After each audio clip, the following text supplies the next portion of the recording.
آپ صلی اللہ علیہ وسلم نے اس سارے سسٹم کو تیزی سے بدلنا شروع کر دیا۔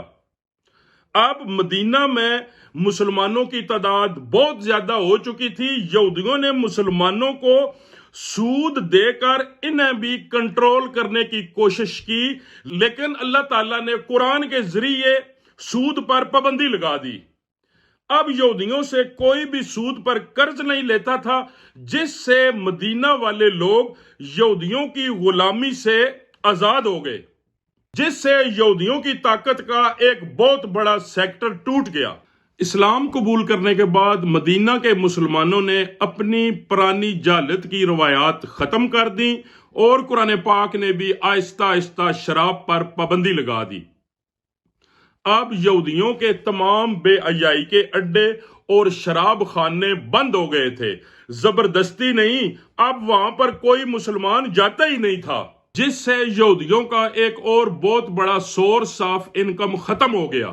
اب رسول اللہ صلی اللہ علیہ وآلہ وسلم کے پاس دو آپشن تھے، یا یہودیوں کے بازار اور پروڈکٹس کا فل فلیج بائیکاٹ کیا جائے، یا پھر مدینہ میں ایک نیا بازار بنایا جائے جو میرٹ کی بیسس پر یہودیوں کی طاقت کو ختم کر دے۔ آپ صلی اللہ علیہ وسلم نے بائیکاٹ نہیں کیا، بلکہ مسجد نبوی کے قریب ایک نیا بازار قائم کیا، اور جسے آپ صلی اللہ علیہ وسلم خود کنٹرول کرنے لگے۔ اس بازار کو بالکل ماڈرن طریقہ سے بنایا گیا تھا، جس میں دکانوں کے درمیان 2 اونٹوں کے گزرنے کی جگہ تھی، جبکہ یہودیوں کا بازار بہت تنگ اور ہر وقت رش سے بھرا ہوتا تھا۔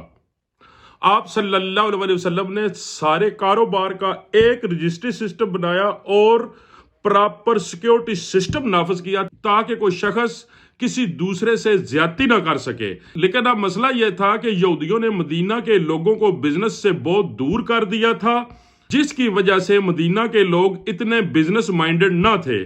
آپ صلی اللہ علیہ وسلم نے مدینہ کے لوگوں کو بزنس مائنڈڈ اور بزنس کی طرف موٹیویٹ کرنے کے لیے فرمایا، جو شخص اس بازار میں بزنس کرے گا وہ ایسے ہی ہے جیسے اللہ کی راہ میں جہاد۔ اب آپ صلی اللہ علیہ وسلم نے بزنس اور جہاد کو ایک کر دیا تھا۔ جس طرح مسلمان بدر، احد اور خندق کی جنگوں میں اپنے سے کئی گنا بڑی فوج کے خلاف لڑتے تھے، اسی طرح اب جہاد سمجھ کر مسلمان بہت زیادہ محنت کرنے لگے۔ آپ صلی اللہ علیہ وسلم نے فرمایا، سب سے بہتر مال وہ ہے جو اپنے ہاتھ سے کمایا جائے۔ اس طرح مدینہ کے نوجوان بھی آہستہ آہستہ بزنس کی طرف بڑھنے لگے۔ یہودی باہر سے آنے والے قافلوں کو ہمیشہ دھوکہ دے کر کم پیسے دیا کرتے تھے، لیکن مسلمانوں کے بازار میں آپ صلی اللہ علیہ وسلم نے تمام انسانوں کو ایکول رائٹس دیے، جس سے سارے قافلے یہودیوں کے بجائے مسلمانوں کے بازار میں آنے لگے، جس سے آہستہ آہستہ مسلمانوں کے بازار کی اکانومی یہودیوں کی اکانومی کے برابر ہونے لگی۔ یہودی اپنے بازار میں غریب لوگوں پر بہت زیادہ ظلم کیا کرتے تھے، لیکن آپ صلی اللہ علیہ وسلم نے فرمایا، مزدور کو اس کی مزدوری اس کا پسینہ خشک ہونے سے پہلے دی جائے۔ جو مزدور کے لیے بہتر تو تھا ہی، لیکن مزدور وہ پیسے لے کر کہاں جائے؟ وہ مزدور بھی پھر اسی بازار سے شاپنگ کرنے لگے، اور جس سے مسلمانوں کے بازار میں تیزی سے ٹرانزیکشن ہونے لگی، اور مسلمانوں کا یہ بازار یہودیوں کے بازار سے آگے نکل گیا، اور حضرت عبد الرحمن رضی اللہ تعالی عنہ نے یہودیوں کے بازار میں ابو رافع کی طاقت ختم کر کے وہاں کے پاورفل بزنس مین بن گئے۔ اب مسلمانوں کے پاس بہت زیادہ پیسہ آنے لگا تھا، لیکن مسلمانوں نے یہودیوں کی طرح اس دولت کو اپنے پاس جمع کر کے نہیں رکھا، بلکہ اپنے غریب مسلمانوں کی مدد کی، جس طرح حضرت عثمان غنی رضی اللہ تعالی عنہ نے اپنے بزنس کی طاقت سے ایک یہودی سے کنواں خرید کر مسلمانوں کے لیے بالکل فری پانی فراہم کیا۔ لیکن یہودی یہ سارے معاملات دیکھ کر سخت پریشان تھے۔ پہلے ان کا خیال تھا کہ یہ مسلمان ہمارا کیا بگاڑ لیں گے، اس لیے جب مسلمان ہجرت کر کے مدینہ آئے تو یہودیوں نے مسلمانوں کے ساتھ ایک ایگریمنٹ کی کہ ہم مسلمانوں کے خلاف کبھی کسی کا ساتھ نہیں دیں گے۔